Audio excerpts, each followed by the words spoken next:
Was bedeutet Glück für dich? Hallo und herzlich willkommen zu unserem Podcast, liebe Zuhörerinnen und Zuhörer. Bevor wir starten, erzählen wir kurz, warum wir diesen Podcast machen. Wir wollen Deutsch üben, Geschichten teilen und zusammen einfache Wörter benutzen. Genau, ihr könnt zuhören, lernen und hoffentlich ein bisschen Spaß haben. Unser Thema heute ist Glück. Ein großes Wort, oder? Auf jeden Fall. Wir haben uns für Glück entschieden, weil jeder darüber nachdenkt. Manche suchen es, manche finden es, manche fragen sich, was es bedeutet. Ich spreche oft mit meinen Kursteilnehmenden über Glück. Sie sagen, Glück ist, wenn sie einen neuen deutschen Satz verstehen. Das finde ich schön. Aber was bedeutet Glück eigentlich für dich persönlich, Sarah? Für mich fühlt sich Glück warm an, wie Sonne auf der Haut. Es ist ruhig, aber stark. Schöne Beschreibung. Ich spüre Glück oft beim Radfahren durch den Wald. Die Luft riecht frisch, die Vögel singen und ich lache einfach. Interessant. Glück hat also viele Formen. Ja, und gerade deshalb ist es schwer zu definieren. Vielleicht ist Glück ein Mix aus Gefühl, Moment und Einstellung. Guter Punkt. Wir wollen heute verschiedene Bereiche anschauen, die mit Glück verbunden sind. Freundschaft, Gesundheit, Liebe, Familie, Freiheit und sogar Tiere. Das klingt nach einer langen Reise. Genau.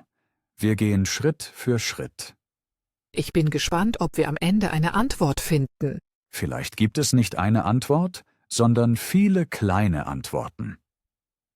Stimmt, und jede Person hat ihre eigene Definition. Unsere Hörer können später gern überlegen, was Glück für sie bedeutet.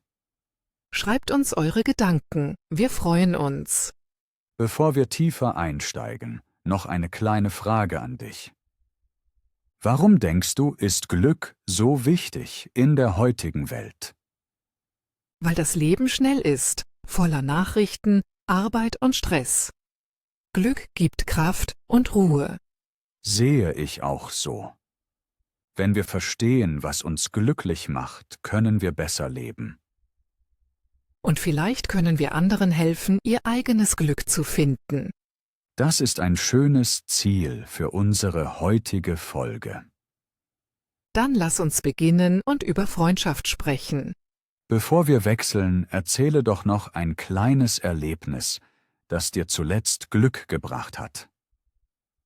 Gerne, das war gestern im Unterricht. Ein Schüler konnte plötzlich ein langes deutsches Wort richtig aussprechen. Sein Gesicht leuchtete und die ganze Klasse klatschte. In diesem Moment fühlte ich echten Stolz und Freude. Das klingt wunderbar. Mein letzter Glücksmoment war eine Tasse heißer Kakao nach einem kalten Lauf. Ich saß auf dem Balkon, hörte Regen und alles fühlte sich friedlich an. Man sieht, Glück kann klein oder groß sein. Genau. Für unsere Hörer wichtig. Glück muss nicht teuer oder weit weg sein. Richtig, es kann im Alltag versteckt liegen. Vielleicht entdeckt ihr es, wenn ihr bewusst atmet oder jemandem lächelt. Oder wenn ihr eine neue Vokabel lernt und euch sicher fühlt. Wir wollen also zeigen, wie vielseitig Glück ist. Und wir machen das Schritt für Schritt, ganz entspannt. Bevor wir wirklich eintauchen, erinnern wir euch an unser Sprachniveau. Wir sprechen langsam und nutzen einfache Wörter. Wenn euch etwas zu schnell ist, hört die Stelle gern noch einmal. Jetzt aber genug erklärt. Markus, bist du bereit für das erste große Thema, die Freundschaft? Absolut, ich freue mich schon. Doch zuerst atmen wir einmal tief durch, damit alle locker werden. Gute Idee. Einmal tief Luft holen, liebe Zuhörer. Okay, dann starten wir gleich mit Freundschaft und Glück. Los geht's, bleibt gespannt. Freundschaft und Glück. So, jetzt steigen wir in unser erstes Thema ein. Freundschaft. Ich liebe dieses Thema, auch wenn ich schüchtern bin. Schüchtern oder nicht, echte Freunde machen das Leben heller.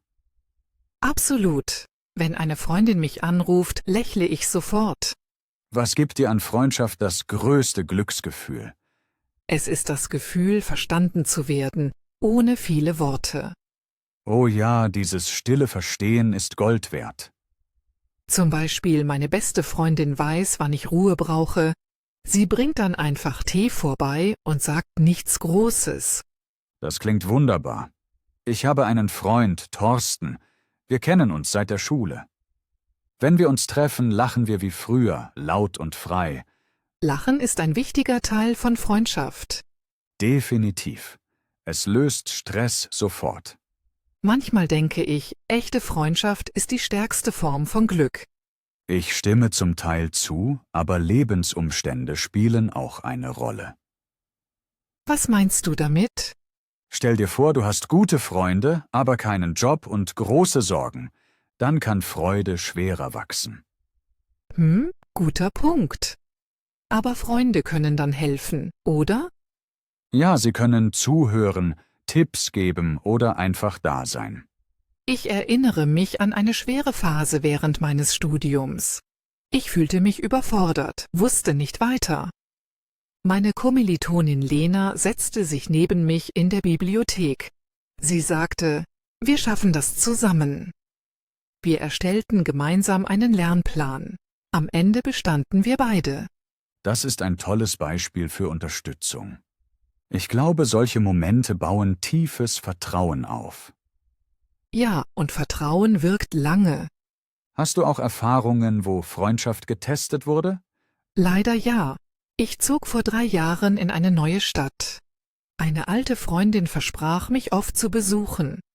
Sie kam aber nie. Das klingt enttäuschend. Es tat weh, doch ich verstand, dass Entfernung Dinge ändert. Heute schreiben wir selten, aber ohne Groll. Manchmal muss man loslassen, um Frieden zu finden. Stimmt. Und es eröffnet Platz für neue Freunde. Darf ich eine provokante Frage stellen? Gerne. Kann man glücklich sein, wenn man keine engen Freunde hat? Schwierige Frage. Ich denke kurzfristig vielleicht, langfristig wird es einsam. Ich sehe das ähnlich, aber mit Nuancen. Manche Menschen finden tiefe Freude in Hobbys oder Natur. Doch auch sie brauchen irgendwann menschliche Nähe. Ein kurzes Gespräch mit dem Nachbarn kann schon helfen. Ja, soziale Wesen eben. Ich frage mich manchmal, wie digitaler Kontakt zählt. Gute Frage. Videocalls mit Freunden im Ausland geben mir Kraft. Es ist nicht das Gleiche wie Umarmen, aber es hilft. Für Lernende kann Online-Freundschaft auch Motivation sein. Stimmt. Sie tauschen Wörter, lachen über Fehler, wachsen zusammen. Ich sehe täglich, wie Tandempartner schnell enge Bindungen schaffen. Vielleicht liegt das Geheimnis in gemeinsamen Zielen. Gemeinsame Ziele verbinden sofort. Ein Fußballteam, eine Lerngruppe, eine Band. Oder einfach 2 Leute, die gern Kaffee trinken. Ich habe da ein kleines Ritual. Jeden Freitag treffe ich mich mit 2 Kollegen in derselben Bäckerei. Wir reden über die Woche, lachen über kleine Pannen. Danach fühle ich mich leicht. Rituale geben Sicherheit und Freude. Liebe Zuhörer, habt ihr auch solche Freundschaftsrituale? Schreibt uns doch davon, das würde mich interessieren. Lass uns kurz auf ein Problem eingehen. Viele Menschen fühlen sich heute trotz Social Media einsam. Ja, ein großes Thema. Sie sehen viele Bilder, aber haben wenig echte Gespräche. Was könnte helfen? Vielleicht kleine Schritte, zum Beispiel einmal pro Woche jemandem aktiv zuhören. Oder einen alten Kontakt anrufen und fragen, wie es geht. Das kann Mut kosten, aber lohnt sich. Ich habe das letzte Woche gemacht.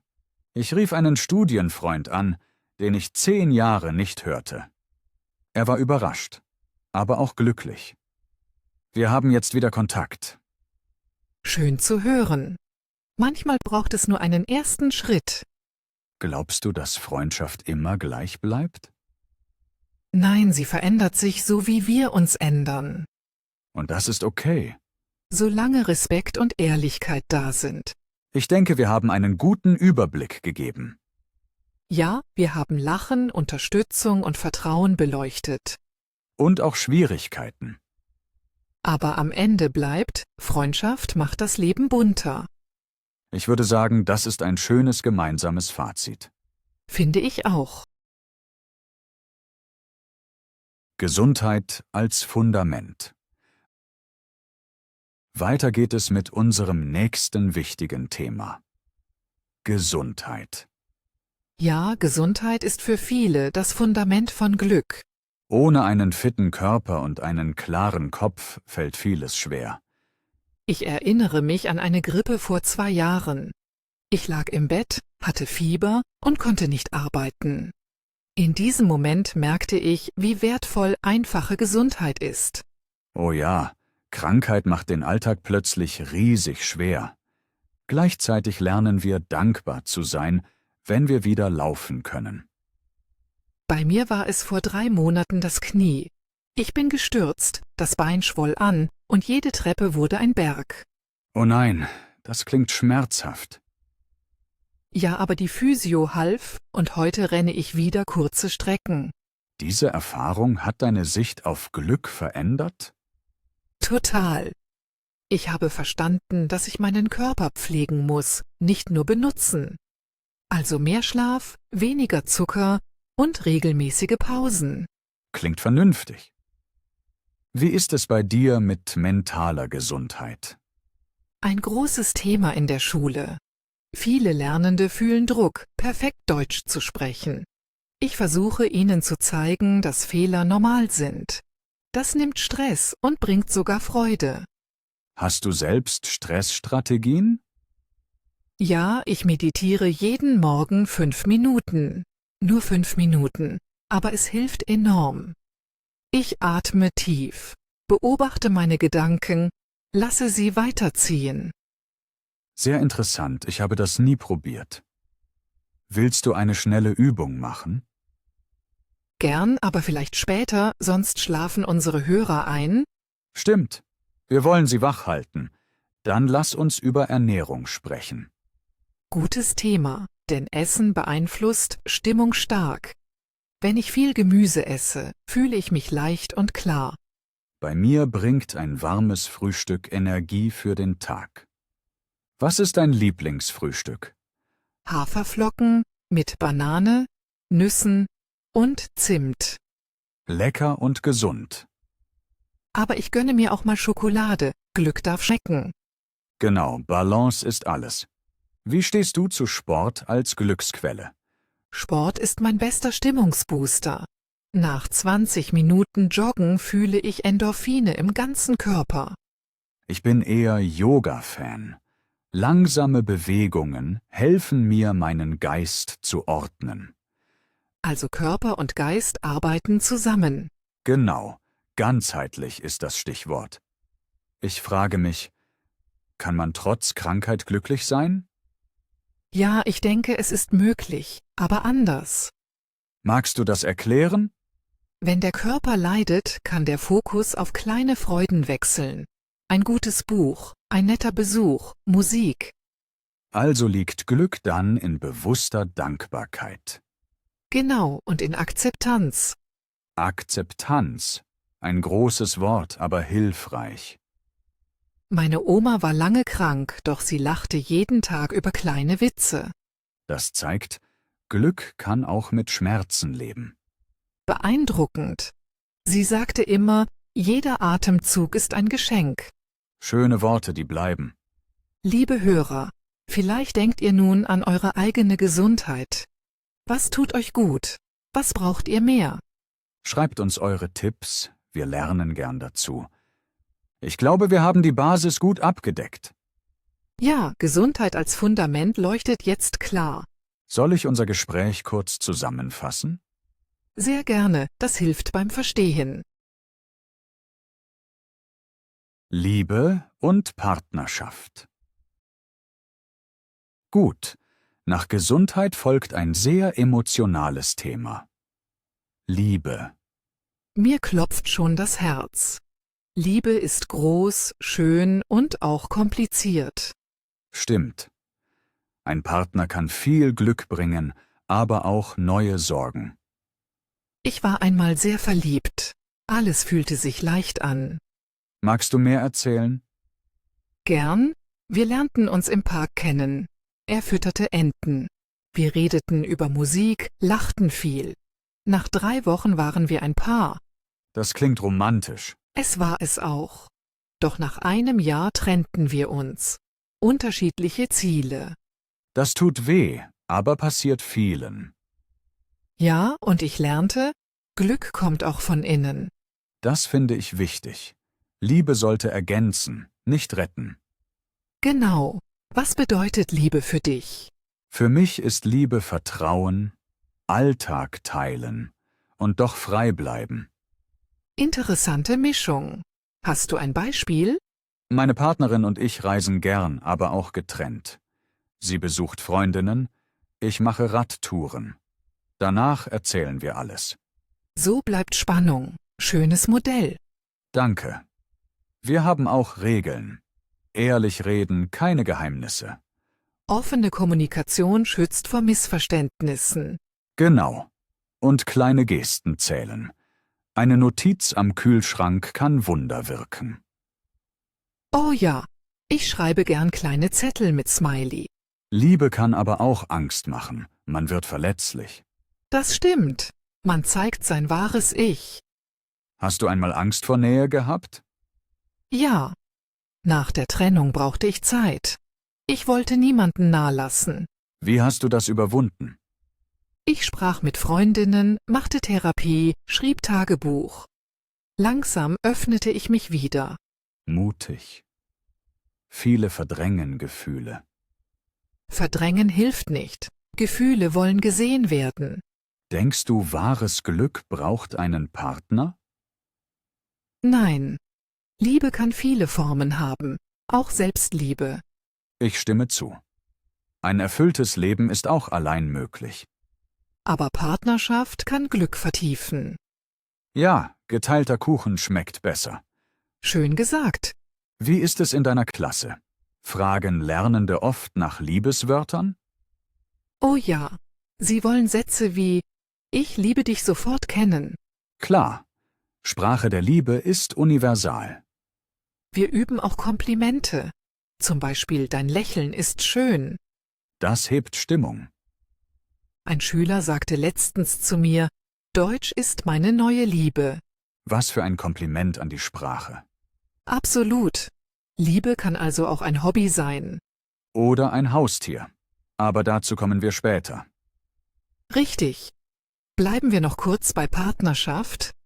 Gerne. Was denkst du über Online-Dating? Es öffnet Türen, aber kann oberflächlich sein. Ich kenne Paare, die sich online trafen und jetzt verheiratet sind. Also Chance und Risiko in einem. Genau. Wichtig ist Ehrlichkeit im Profil. Und echte Treffen nicht zu lange verschieben. Sonst baut man falsche Bilder auf. Richtig. Kennst du romantische Gesten, die wenig kosten? Klar. Ein Spaziergang im Regen, Hand in Hand. Oder zusammen kochen und Kerzen anzünden. Ein Brief auf Papier, kein Chat, wirkt auch stark. Ich liebe handgeschriebene Briefe. Selten, aber besonders. Was ist mit Konflikten? Gehören sie zur Liebe? Ja, sie zeigen Unterschiede. Wichtig ist, fair bleiben. Wir haben eine Regel. Kein Streit spät in der Nacht. Gute Regel. Müdigkeit macht alles schlimmer. Und nach jedem Streit sagen wir etwas Positives. So endet der Tag nicht bitter. Liebe Hörer, habt ihr eigene Liebesrituale? Teilt sie gern mit uns. Wir sammeln Ideen. Ich sehe, wir nähern uns einem gemeinsamen Kern. Liebe schenkt Geborgenheit, doch Glück beginnt im eigenen Herzen. Schönes Schlusswort für dieses Kapitel, findest du? Ja, das passt wunderbar. Familie, Wurzeln und Heimat. Wir kommen nun zu einem sehr persönlichen Thema. Familie. Ja, Familie kann viel Wärme geben, aber auch Stress. Fangen wir mit den schönen Seiten an. Was macht dich in deiner Familie glücklich? Das Sonntagsfrühstück bei meinen Eltern. Wir sitzen lange, reden und lachen. Klingt gemütlich. Gibt es ein Lieblingsgericht? Pfannkuchen von meiner Mutter. Sie macht sie seit 20 Jahren gleich. Tradition gibt Geborgenheit. Bei mir ist es der Weihnachtsabend. Erzähl mal. Wir singen alte Lieder. Mein Vater spielt Gitarre, ich spiele Mundharmonika. Das ist schön. Musik verbindet Generationen. Absolut. Diese Momente fühlen sich zeitlos an. Ich denke, Familie schenkt Wurzeln. Man weiß, wo man herkommt. Genau. Aber manche Menschen haben schwierige Familien. Stimmt. Dann kann Familie auch belasten. Hast du ein Beispiel? Meine Cousine fühlt Druck, weil die Eltern Ärzte sind. Sie will Kunst studieren. Oh, das verursacht Konflikte. Ja, doch langsam verstehen die Eltern, dass Glück wichtiger ist. Das zeigt, Kommunikation ist zentral. Manchmal hilft auch Abstand. Ich kenne das. Nach meinem Studium zog ich 500 Kilometer weg. Ich brauchte Raum, um mich selbst zu entdecken. War das schwer? Sehr. Meine Mutter weinte am Bahnhof. Aber heute haben wir ein starkes Verhältnis. Abstand kann Nähe später vertiefen. Ja. Wir telefonieren jeden Sonntagabend. Ein festes Ritual. Rituale schaffen Sicherheit, ähnlich wie bei Freundschaft. Was bedeuten Großeltern für dich? Großeltern sind lebendige Geschichte. Mein Opa erzählt Kriegsstories, aber auch Witze. Ich liebe solche Erzählungen. Sie geben Perspektive. Sie zeigen, wie gut wir es heute oft haben. Genau. Dankbarkeit wächst. Lass uns über Patchwork-Familien sprechen. Immer mehr Leute leben so. Gute Idee. Mein Bruder ist geschieden und hat 2 neue Stiefkinder. Wie klappt das? Überraschend gut. Sie haben klare Regeln. Respekt, Zeit für alle Kinder, gemeinsame Ausflüge. Das klingt harmonisch. Ja, es braucht Geduld, aber es kann sehr bereichern. Also Familie muss nicht nur Blut sein. Genau. Familie sind Menschen, die füreinander sorgen. Ich habe einen Freundeskreis, den ich auch Familie nenne. Das kenne ich. Wahlfamilie kann stark sein.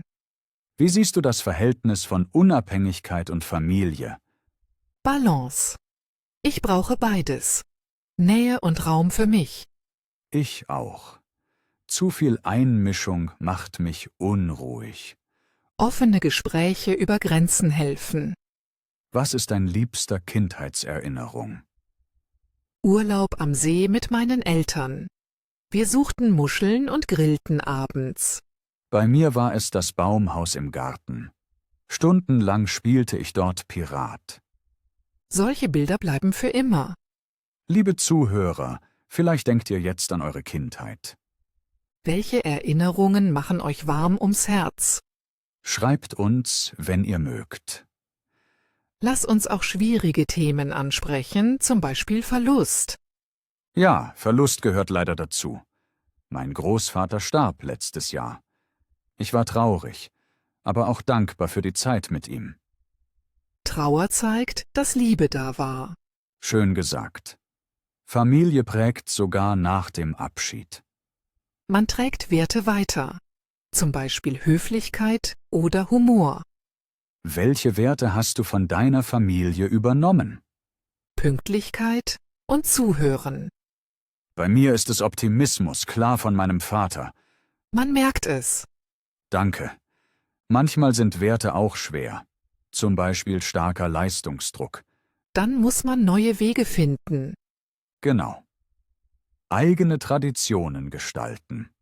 Wie könnte das aussehen? Zum Beispiel statt Pflichtbesuch an Ostern ein gemeinsamer Stadtlauf Das klingt modern.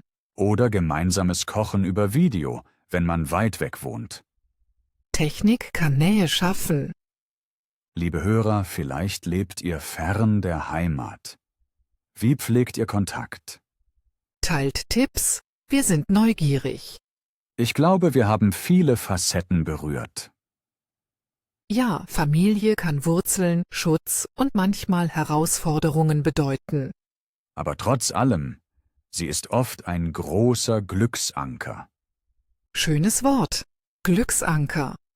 Findest du, wir sollen hier einen Punkt setzen? Ja, das fühlt sich rund an. Freiheit und Abenteuer. Jetzt kommen wir zu einem Thema, das mein Herz höher schlagen lässt. Freiheit. Freiheit klingt nach Sonne, Wind und offenen Wegen. Genau. Ich denke an Reisen, neue Städte, fremde Sprachen. Ich denke eher an Wahlmöglichkeiten. Selbst entscheiden, wo und wie ich lebe. Beides gehört zusammen, finde ich. Freiheit ist innerlich und äußerlich. Stimmt. Wann hast du dich das letzte Mal richtig frei gefühlt? Vor 2 Monaten auf einer Solo-Radtour entlang der Ostsee. Erzähl mehr, bitte.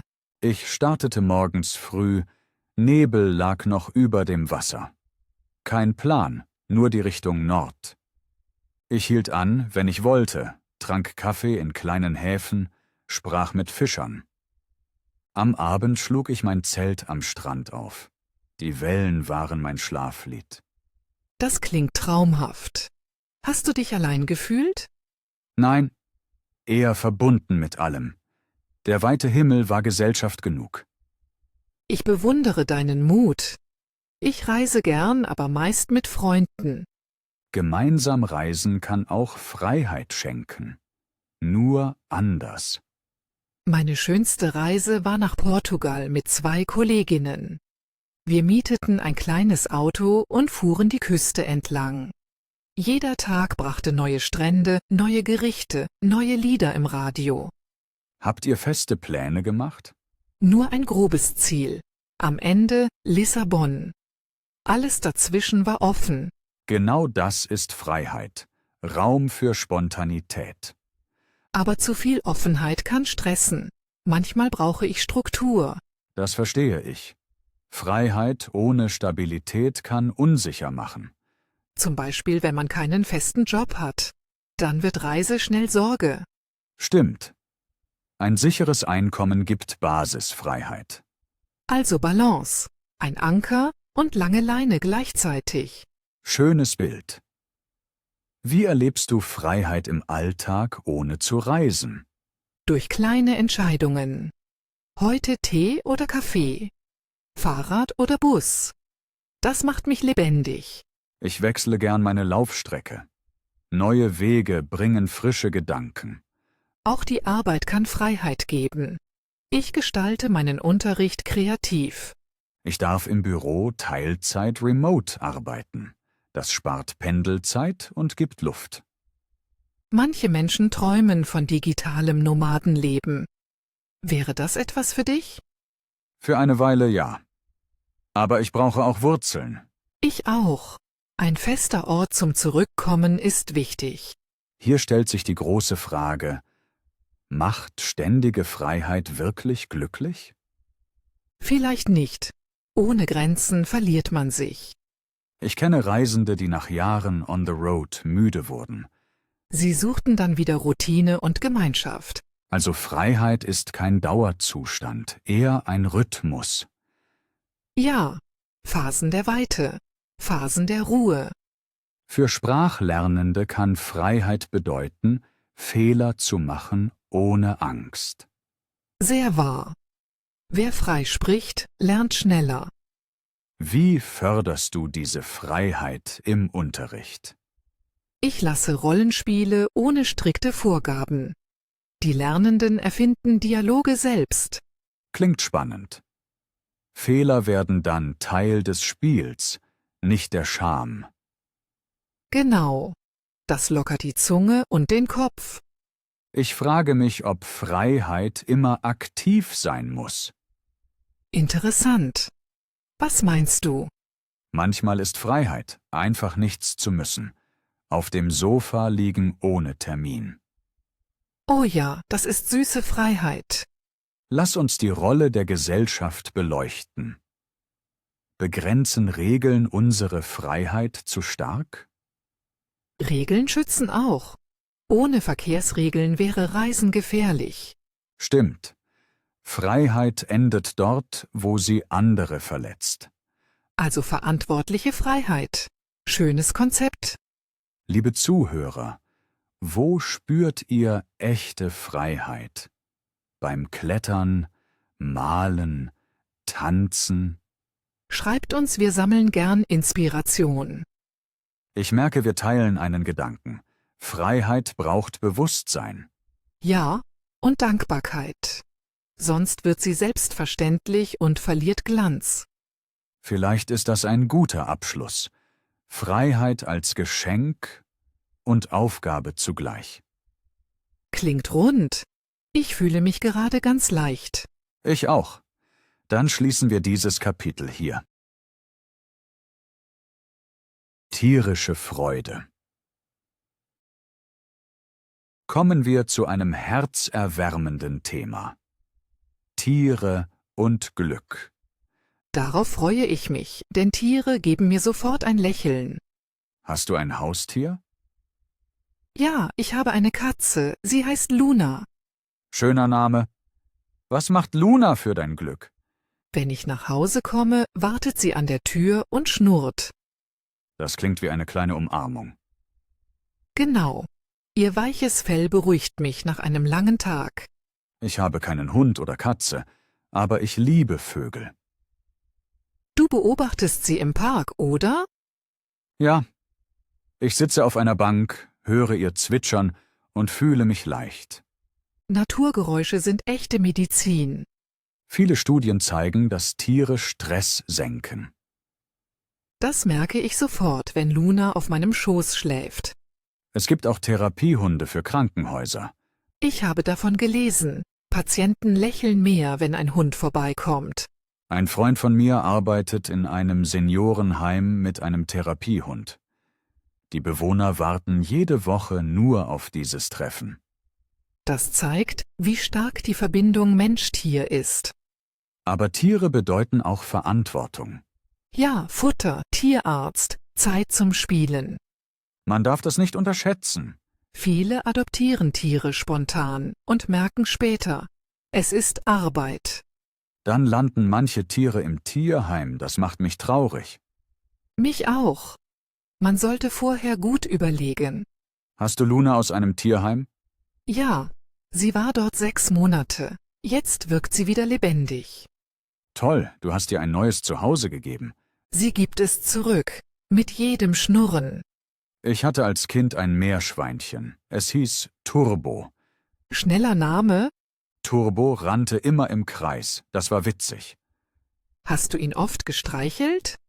Ja, und er quietschte vor Freude. Diese Erinnerung macht mich heute noch warm. Kindheit und Tiere, das bleibt im Herzen. Manche Menschen haben Angst vor Tieren. Wie kann man helfen? Langsam annähern. Erst schauen, dann vorsichtig die Hand zeigen. Geduld ist wichtig, für Mensch und Tier. Im Unterricht spreche ich oft über Haustiere. Die Lernenden öffnen sich schnell. Stimmt, viele zeigen Fotos ihrer Hunde oder Papageien. Das bricht sofort das Eis. Ich frage dann gern, was sagt euer Tier über euer Land? Zum Beispiel Rentiere in Norwegen oder Elefanten in Thailand. Tiere verbinden gleichzeitig Kultur und Gefühl. Genau. Und sie lehren Empathie. Wie meinst du das? Man lernt, Bedürfnisse eines anderen Wesens zu sehen und zu respektieren. Wichtige Lektion auch für den Alltag mit Menschen. Ja, Luna erinnert mich, Pausen zu machen, wenn sie sich streckt. Sie ist ein kleiner Coach. Absolut. Hast du Pläne für weitere Haustiere? Vielleicht ein zweites Tier, aber erst, wenn genug Platz da ist. Eine gute Entscheidung. Raum ist wichtig. Wie sieht es bei dir aus? Könntest du dir ein Haustier vorstellen? Vielleicht einen kleinen Hund, der mit mir joggt. Das passt zu deinem aktiven Leben. Ich träume von einem Border Collie. Diese Hunde lieben Bewegung. Dann müsstest du aber viel Zeit investieren. Ja, das überlege ich noch. Liebe Zuhörer, habt ihr Tiere? Wie machen sie euch glücklich? Teilt eure Geschichten. Wir freuen uns sehr darüber. Auch ein Foto im Kopf kann reichen. Man muss das Tier nicht besitzen. Zum Beispiel ein Besuch im Zoo oder ein Vogel auf dem Fensterbrett. Oder ein Pferd auf einer Wiese beobachten, das reicht für ein Lächeln. Ich denke, wir haben gezeigt, Tiere sind starke Glücksquellen. Ja, solange man Verantwortung ernst nimmt. Möchtest du noch ein Schlusswort sagen? Gerne. Tiere erinnern uns an Einfachheit, Nähe und Achtung vor dem Leben. Ein sehr schönes Fazit. Damit schließen wir dieses tierische Kapitel. Gemeinsamer Rückblick. Wow, Sarah, wir haben heute viele Wege zum Glück durchwandert. Ja, ich fühle mich erfüllt und auch ein bisschen nachdenklich. Geht mir ähnlich. Freundschaft, Gesundheit, Liebe, Familie, Freiheit und Tiere, alles war dabei. Trotz aller Unterschiede sahen wir ein gemeinsames Muster: Dankbarkeit. Genau. Wer dankbar ist, erkennt Glück sogar in kleinen Momenten. Und jeder kann eigene Schritte wählen, das macht Hoffnung. Absolut. Ich denke, das ist ein schöner Punkt, um langsam abzurunden. Stimme zu. Möchtest du vielleicht kurz zusammenfassen, was wir besprochen haben? Sehr gern. Liebe Zuhörer, hier ein kompakter Rückblick. Wir starteten mit Freundschaft. Wir sagten, echte Freunde schenken Lachen, Hilfe und Vertrauen. Dann kam Gesundheit als Basis. Ohne einen stabilen Körper und ruhigen Geist fällt Glück schwer. Danach sprachen wir über Liebe. Partnerschaft kann das Herz öffnen, muss aber frei von Abhängigkeit bleiben. Im Kapitel Familie erkannten wir Wurzeln und Schutz, aber auch die Notwendigkeit von Grenzen. Freiheit zeigte uns Abenteuer und Selbstbestimmung, jedoch nur sicher mit etwas Stabilität.